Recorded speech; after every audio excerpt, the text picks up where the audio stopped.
بسم اللہ الرحمن الرحیم۔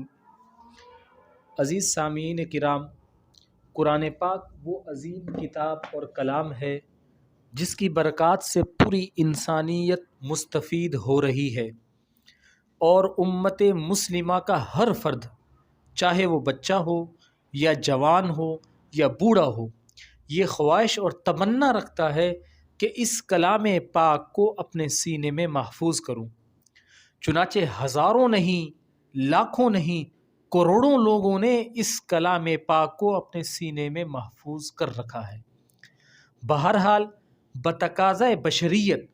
بہت سارے لوگ قرآن پاک حفظ کرنا چاہتے ہیں، یا حافظ تو ہیں، یاد نہیں رہتا، تو اس کے لیے حضور اقدس صلی اللہ علیہ وسلم کا ارشاد فرمایا ہوا ایک مجرب عمل ہے جو بندہ ناچیز نے بھی کیا ہے۔ اب اللہ کے فضل و کرم سے قرآن پاک یاد ہے۔ ترمذی شریف کی حدیث ہے، حضرت ابن عباس رضی اللہ تعالیٰ عنہ فرماتے ہیں کہ میں آپ صلی اللہ علیہ وسلم کی خدمت میں حاضر تھا۔ حضرت علی رضی اللہ تعالیٰ عنہ حاضر ہوئے اور عرض کیا، یا رسول اللہ صلی اللہ علیہ وسلم، میرے ماں باپ آپ پر قربان ہوں، قرآن پاک میرے سینے سے نکل جاتا ہے، جو یاد کرتا ہوں وہ محفوظ نہیں رہتا۔ آپ صلی اللہ علیہ وسلم نے فرمایا، میں آپ کو ایسی ترتیب بتاؤں جو تجھے بھی نفع دے اور جسے تو بتائے اسے بھی نفع دے، اور جو تو یاد کرے وہ تجھے یاد ہو جائے۔ آپ صلی اللہ علیہ وسلم نے ارشاد فرمایا، جب جمعے کی شب ہو، یعنی جمعرات کا دن ہو اور جمعے کی رات ہو، تو اگر یہ ہو سکتا ہے رات کے آخر تہائی حصے میں اٹھے تو یہ بہت اچھا ہے۔ تو یہ وہ وقت ہے کہ ملائکہ کے نازل ہونے کا وقت ہے، اور دعا اسی وقت میں خاص طور پر قبول ہوتی ہے۔ اسی وقت کے انتظار میں حضرت یعقوب علیہ السلام نے اپنے بیٹوں سے کہا تھا، سورۃ یوسف میں ہے، سوف استغفر لکم ربی، عن قریب تمہارے لیے اپنے رب سے مغفرت طلب کروں گا۔ پس اگر اس وقت جاگنا دشوار ہو تو آدھی رات، اور اگر یہ بھی نہ ہو سکے تو شروع رات میں ہی کھڑے ہو کر 4 رکعات نماز نفل اس طرح پڑھیں۔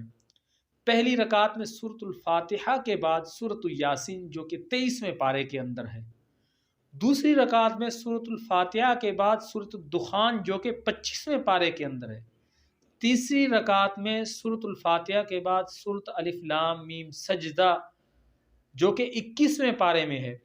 چوتھی رکعت میں سورۃ الفاتحہ کے بعد سورۃ الملک جو کہ 29ویں پارے کے اندر ہے۔ اس طریقے سے پڑھنا ہے، اور جب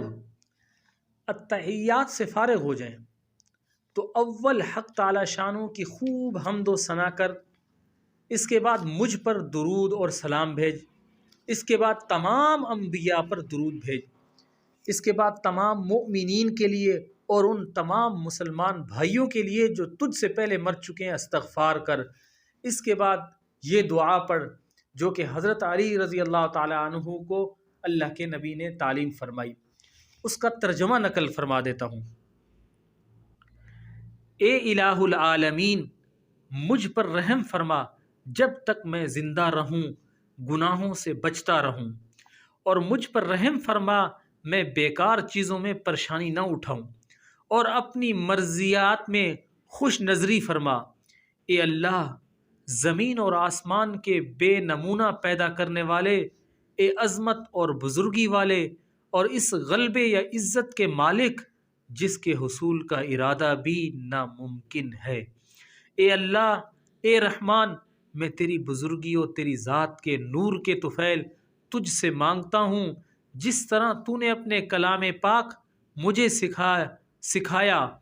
اس طرح اس کی یاد بھی میرے دل سے چسپاں کر دے اور مجھے توفیق عطا فرما، میں اس کو اس طرح پڑھوں جس سے تو راضی ہو جائے۔ اے اللہ، زمین اور آسمانوں کے بے نمونہ پیدا کرنے والے، اے عظمت اور بزرگی والے اور اس غلبے یا عزت کے مالک جس کے حصول کا ارادہ بھی ناممکن ہے، اے اللہ،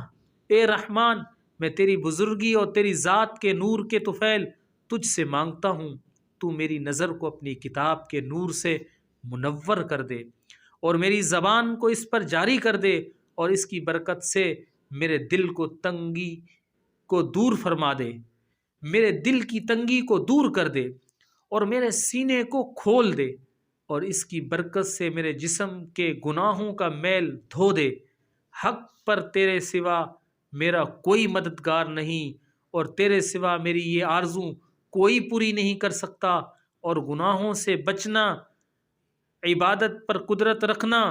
یہ صرف تیرے ہی ہاتھ میں ہے۔ اے اللہ، تو میری دعا کو قبول فرما لے۔ پھر حضور اقدس صلی اللہ علیہ وسلم نے ارشاد فرمایا، اے علی رضی اللہ تعالی عنہ، اس عمل کو 3 جمعے یا 5 جمعے یا 7 جمعے کر، انشاءاللہ دعا ضرور قبول کی جائے گی۔ قسم ہے اس ذات پاک کی جس نے مجھے نبی بنا کر بھیجا، کسی مومن سے بھی قبولیت دعا نہ چکے گی۔ ابن عباس رضی اللہ تعالیٰ عنہ کہتے ہیں کہ علی رضی اللہ تعالیٰ عنہ کو 5 یا 7 ہی جمعے گزرے ہوں گے کہ وہ حضور صلی اللہ علیہ وسلم کی مجلس میں حاضر ہوئے